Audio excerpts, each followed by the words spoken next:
है ना। 18वीं बार लोकसभा चुनाव होने जा रहा है। अब मैं आप सभी भाई आप उपस्थित हैं, आप भाइयों से पूछना चाहता हूं, 18वीं बार लोकसभा चुनाव होने जा रहा है, क्या हमारे इस इलाके के अंदर जैसी पढ़ाई हमारे बच्चों को मिलनी चाहिए, जैसी शिक्षा हमारे बच्चों को मिलनी चाहिए, वैसी मिल रही है क्या?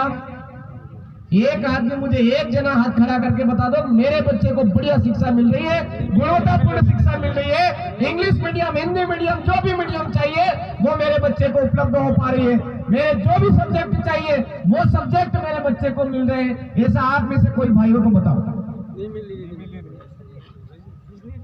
मिली क्या शिक्षा? अरे पढ़ाई मिली क्या? हमको जो पढ़ाई मिलनी चाहिए वो पढ़ाई मिली क्या? नहीं मिली। नंबर 2, मोटी मोटी बातों पर आऊंगा। नंबर 2, आज आप यहाँ पर जितने भी भाई उपस्थित हो, इसके अलावा हमारे बहुत सारे भाई, ये तो आदिवासियों की पार्टी है, वो सोच रखने वाले भी लाइव के माध्यम से देख रहे होंगे, उनसे भी मैं पूछना चाहूंगा कि हमारे इस इलाके के अंदर हमारा कोई भाई, हमारे घर परिवार का कोई सदस्य जब बीमार हो जाता है, जो इलाज उसको मिलना चाहिए वो क्या इस झाबुआ, अलीराजपुर, रतलाम के ब्लॉक स्तर पर या जिला स्तर पर उपलब्ध है क्या? है क्या? रतलाम जाओगे तो दिमाग में यही रहेगा कि यार यहाँ बढ़िया इलाज नहीं हो रहा है, शायद अहमदाबाद बढ़िया हो जाएगा। हम झाबुआ जाते हैं तो झाबुआ में भी यही दिमाग में सोच रहती है कि हम लोग यहाँ पर इलाज करवाएंगे तो हमारा घर का जो मरीज है वो बच नहीं पाएगा, अहमदाबाद जाके बच जाएगा। हर जगह ये कंडीशन है। आज कोई ये दावे के साथ में नहीं कह सकता है कि हमारे यहाँ पर एक बढ़िया हॉस्पिटल है, और नॉर्मल बीमारी होती है फिर भी कोई गारंटी नहीं है। ये कंडीशन हमारे इस पूरे एरिया की है। अब बताओ, देश ने विकास किया या पीछे गए? दूसरे देशों की तुलना में हमारा देश पीछे है या बराबरी कर रहा है, आगे बढ़ रहा है? पीछे जा रहा है। नंबर 3, ये बात आई हमारे स्वास्थ्य की, शिक्षा की। अब सबसे अहम चीज, आज पूरी भील प्रदेश टेरिटरी के अंदर, भील प्रदेश टेरिटरी मतलब हम 48 जिलों को हमारा भील प्रदेश मान रहे हैं। इन 48 जिलों के अंदर किसी भी गांव में जाकर के पूछिए कि पानी की क्या स्थिति है, वो एक ही बात कहेंगे, जब्बर फोड़ा पड़ी है,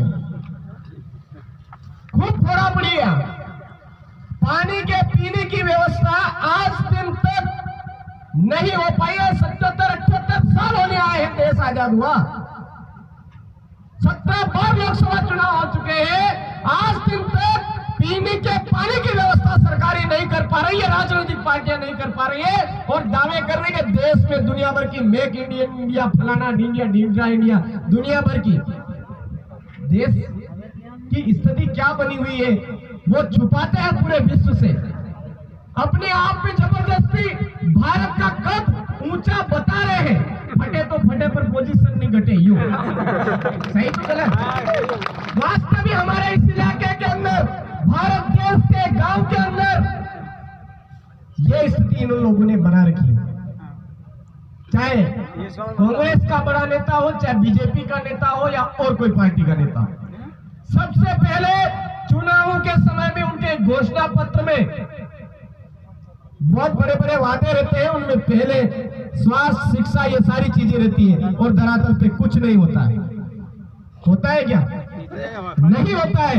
आज हमारे इलाके के अंदर, ये जो हमारा इलाका है, कौन सा, जो भील प्रदेश का इलाका जिसको हम मान रहे हैं, वो मध्य प्रदेश का इलाका हो, राजस्थान का इलाका हो, चाहे गुजरात का इलाका हो, चाहे महाराष्ट्र का इलाका हो, इस इलाके के अंदर 5वीं अनुसूची के प्रावधान है, विशेषाधिकार है। 5वीं अनुसूची के प्रावधान और विशेषाधिकार होने के बावजूद आज इस इलाके का जो युवा है, इस इलाके का जो बुजुर्ग है, इस इलाके का जो किसान है, वो दर दर की ठोकरें खा रहा है। 5वीं अनुसूची के इलाके का क्यों ठोकरें खा रहा है? और ये काल में शायद आप में से भी बहुत सारे भाई जयपुर की तरफ से भागते भागते आए होंगे, भीलवाड़ा की तरफ से भागते भागते आए होंगे, चित्तौड़ की तरफ से भागते भागते आए होंगे।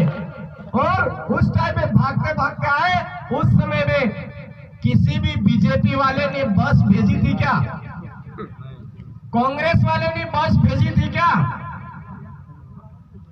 तो फिर चुनाव आते भूल कैसे जाते हो भाई? यही तो टाइम है वो जवाब देने का। अरे हमारे बहुत सारे परिवारों के बच्चे मर गए तो भी इन्होंने कोई रियायत नहीं बरती और जबरदस्त आदिवासियों के साथ में अत्याचार किया। जो मजदूर था उसके साथ अत्याचार किया, किसानों के साथ अत्याचार किया, अंधाधुंध डंडे बरसाए, ना पानी की व्यवस्था करी, ना खाने की व्यवस्था करी, ना आने जाने वालों के लिए कोई व्यवस्था करी। और अभी वोट चाहिए तो गांव गांव बसें भेज देंगे, वोट चाहिए तो गांव गांव पुड़िया भेज देंगे, वोट चाहिए तो गांव गांव बिस्किट भेज देंगे, वोट चाहिए तो गांव गांव ओरिजिनल खुराक चाहिए तो वो भी भेज देंगे। सही है गलत है? सबसे ज्यादा तो उसी को भेजते हैं, उसमें पता नहीं कितना जहर मिला हुआ है, उसी के जरिए सत्ता पर काबिज होते हैं ये लोग। तो उस समय में क्यों नहीं? आज मैं आपसे पूछना चाहता हूं, नोटबंदी याद करिए। नोटबंदी में जिसके पास में वास्तव में 500,000 के नोट थे, वो कभी आपने लाइनों में देखे क्या? कोई नहीं देखा। बेचारा गरीब, शोषित, अत्याचार जिस पे होता आ रहा, वही लोग लाइनों में लगे हुए मिले। तो इसके करवाने वाला कौन? आज देश के अंदर हर आदमी के ऊपर कर्जा कितना बढ़ गया है? 7 गुना कर्जा। 7वें नंबर पर, 8वें नंबर पर आज भारत चल रहा है कर्जे के मामले में। और वो बोलते हैं कि हमने देश में बहुत विकास कर लिया।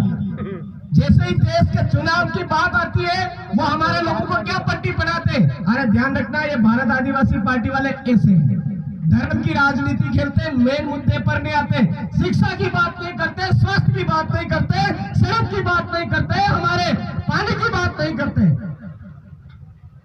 तो ऐसे गांडू और नल्ले नेताओं को इधर से भगाने की जरूरत है कि नहीं है या नहीं है? अभी तो हाँ बोल रहे हो, बहुत कम आवाज है। हाँ में भी कम आवाज आ रही है, क्योंकि हिम्मत चाहिए, जिगरा चाहिए, इसके लिए भगाने के लिए जिगरा चाहिए। और वो देश के आदिवासियों के अंदर है मेरे भाइयों। अंग्रेजों के समय में हमारा देश खतरे में आया, सबसे पहले आदिवासी आगे बढ़ा और अंग्रेजों को यहाँ पर जो शासन व्यवस्था थी वो मानने से इनकार किया और उनको मजबूरन 5वीं अनुसूची के जो प्रावधान है वो इस इलाके में लागू करने पड़े। ठीक उसी तरह से वर्तमान में ये बीजेपी और कांग्रेस की जो पूंजीपति सरकार है वो वापस हमारे देश को बर्बाद करना चाहती है, देश को लूटना चाहती है। तो आदिवासियों को जिगरा बढ़ा करके आगे बढ़ने की जरूरत है। इसीलिए भारत आदिवासी पार्टी नाम रखा है। आगे बढ़ना होगा। आज देश की जमीन खतरे में है, देश का लोकतंत्र खतरे में है, देश का संविधान खतरे में है, देश का नियम कानून कायदा खतरे में। बाबा साहब अंबेडकर की जो योग्यता थी पढ़ना पढ़ाई करना, उनकी जो योग्यता थी, उनकी योग्यता के बराबर इन टटपुंजों के पास एक छोटी सी कॉपी नहीं है। और ये देश का संविधान बदलने की बात कर रहे हैं। हर कोई मर्जी पड़े वो कह रहा है देश के संविधान को बदल डालो। पता करते हैं उसकी योग्यता क्या है तो बड़ी मुश्किल से 8वीं पास मिलेगा, बड़ी मुश्किल से 10वीं पास मिलेगा, वो भी फर्जी तरीके से डिग्री बना के लाया हुआ। और वो कह रहे देश का संविधान बदल डालना चाहिए। आज पूरे विश्व का नंबर 1 लिखित संविधान अगर है तो वो भारत का है, और वो है बाबा साहब अंबेडकर की बदौलत है। बाबा साहब अंबेडकर ने हमको संविधान, लिखित संविधान दिया और उसकी बदौलत इस भारत देश के अंदर हर कौम को बोलने का अधिकार है, हर कौम को अपने जीवन जीने का अधिकार है, हर कौम को स्वतंत्रता समानता का अधिकार है। उसको ये लोग तोड़ना चाहते हैं और वर्ण व्यवस्था लागू करना चाहते हैं। मतलब गरीब गरीब रहना चाहिए, ऊपर उठ के बात नहीं करना चाहिए, आंख से आंख मिला करके बात नहीं करना चाहिए। ऐसी सोच रखने वाली कांग्रेस और बीजेपी पार्टी है। अब कांग्रेस वाले कहेंगे नहीं नहीं ये हमारी नहीं है तो बीजेपी की है। क्या कहते हैं? ये हमारी सोच नहीं है, ये तो बीजेपी की है। अरे भाई, जब बीजेपी गलत कर रही है तो आप मौन धारण करके क्यों बैठे रहते हो गूंगे की तरह? ये गुग्गा बन करके बैठा हो, ऐसा गुग्गा बन करके क्यों बैठे रहते हो भाई? कांग्रेस बोली क्या कभी? नहीं बोलती है। और तो और अभी हमारे उधर आपने देखा ही होगा, बांसवाड़ा डूंगरपुर की सीट पर जो मालविया जी बोलते थे, मक्की तो मैं खाती है मारा पायो, फलाना की जो है टेकड़ा की जो है वहां गणेश मेर पर कहिया नहीं, मैं तो सबकी हाउ बीजेपी लगी। ऐसे नेता हो गए। आज बीजेपी और कांग्रेस दोनों मिलकर के देश को बर्बाद करने का काम कर रही है। तो आपको ये सतर्क रहने की जरूरत है। जितना हो सके अपने दम पर अपनी सीट को जिताने की कोशिश कर रही है। अभी चित्तौड़गढ़ के अंदर उनको लगा कि भाई ऐसे काम चलने वाला नहीं, तो कोई ऐसे फर्जी वॉलपेपर करके ऐसा ऐसा करके ऐसा करके हमारे लोग बोले एकदम से गुमराह भी हो जाए। ये साजिश आपके यहाँ भी हो सकती है। तो मैं आपसे यही कहूंगा कि आप थोड़ा दम दिखाइए, जी जान लगा करके इस भारत आदिवासी पार्टी को जी जान लगा करके जिताने का प्रयास करिए। क्यों? क्योंकि हमारे बाप दादाओं ने भूखे रह करके भी, प्यासे रह करके भी 33,000 आदिवासियों ने अंग्रेजों से मुकाबला किया और हमारे इलाके का कानून 5वीं अनुसूची के अधिकार दिलाए। वो उस समय में उनको जरूरत पड़ी तो लठ भाटे गोफन सारी चीजों का इस्तेमाल किया। आज की तारीख में हमको लठ भाटे गोफन की जरूरत नहीं है।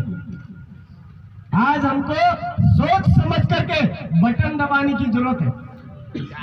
अगर हम ईमानदारी से एक एक घर से, हर परिवार से एक एक वोट निकाल करके पोलिंग बूथ पर ले जाएंगे और वोट दिलवाएंगे, तो ये जो बेईमान लोग हैं अपने आप इस देश से बाहर हो जाएंगे।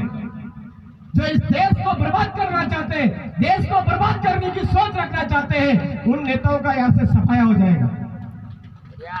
हमको कहीं पर भी लाटे भाटे उठाने की जरूरत नहीं है।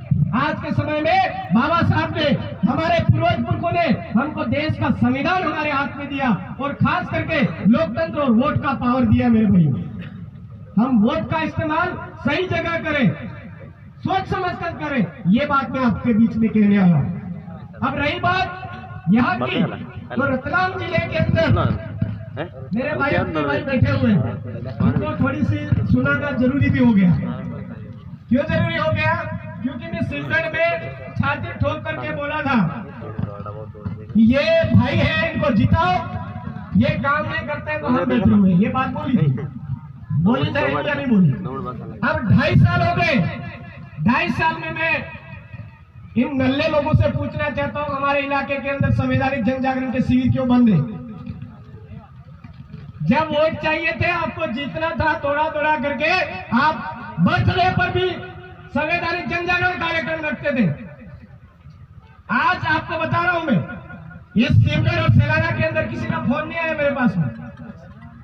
भानु सिंह जी गामर का फोन आया मेरा। क्यों डर रही है? क्योंकि इन्होंने नल्लागिरी की है, रटवाई है। ये बेवकूफ बनाने की कोशिश कर सकते हैं। आज हमारे समाज को आजाद करना है, देश को आजाद करना है, तो हमारे अंदर पावर होना चाहिए, जिगरा होना चाहिए, हमको टकराने की हिम्मत होनी चाहिए किसी भी स्थिति परिस्थिति में। जब आपके पास मोटरसाइकिल थी, उस टाइम में आप गांव में तोड़ तोड़ करके संवैधानिक जन जागरण करवा रहे थे। आज आपके पास 4 व्हीलर है, तो भी आप संवैधानिक जन जागरण कर रहे हैं। ये कमी है आपके अंदर। आज हमारे बीच में जो विधायक साहब इधर दौड़ रहे थे, हम उनको जिता रहे थे, वो विधायक साहब भी आज इधर गायब है ना। तो मैं आपको कहना चाहूंगा, ऐसे रणवे और नल्ले नेता पैदा होते हैं, तो उनको भी जूत मारने की जरूरत है। ये ध्यान रखना। हम जितना मजबूती से घर से निकलते हैं, कभी सोचते नहीं आगे पीछे। ये समाज को न्याय दिलाने के लिए हमारी कल गर्दन काटो, आज काटो, कोई परवाह नहीं हो। आज के दिन हमारे जगदीश भाई पांडोर दिल्ली से आते हुए एक्सीडेंट में शहीद हुए। आज के दिन हमारे कांति भाई की आवाज पूरे देश के अंदर गूंजती थी। आज वो आज उनका वो करके बैठे हुए। कुर्बानी चाहिए, देनी पड़ती है। समाज को आजाद कराने के लिए कुर्बानी देने की जरूरत है मेरे भाइयों। इस देश के 48 जिलों के अंदर हमको कुर्बानी देने की जरूरत है। और वो कुर्बानी एक ही है कि हमारा ये इलाका इस बार किसी भी हालत में सही जगह पर वोट दे। कोई हमको बेवकूफ बनाने की कोशिश करते, कोई पैसा लेकर के हमको उल्लू बनाने की कोशिश करते, तो आप आम जन से मेरा निवेदन है, अंधे होकर के उसके पीछे मत चलिए, उसको बोलिए सीधा सट, देख आपको ये जिम्मेदारी दी है, जिम्मेदारी निभानी पड़ेगी, जिम्मेदारी में पीछे मत रहिए। तो मेरा आपसे यही निवेदन है, जी जान लगा करके इन भाइयों ने गलती करी है, आज के बाद ये गलती माफ करते हुए आगामी अपना काम मजबूती से आगे बढ़ना चाहिए, नहीं बढ़ना चाहिए, बढ़ना चाहिए, नहीं बढ़ना चाहिए। ये इनको आज आपकी तरफ से, ये मेरी बोली नहीं है, आप तमाम साथियों की आवाज से मैंने इनको बोल दिया है। जो आप नहीं बोल पा रहे थे, क्यों नहीं बोल पा रहे थे? अरे यार हम कैसे बोलेंगे, जो हमारे नेता हैं। सही बात है कि नहीं? अरे हमारा साहब उनको कैसे बोले? तो आप तमाम साथियों की ओर से मैंने बोल दिया, अब ये पूरा माने दिए जाए।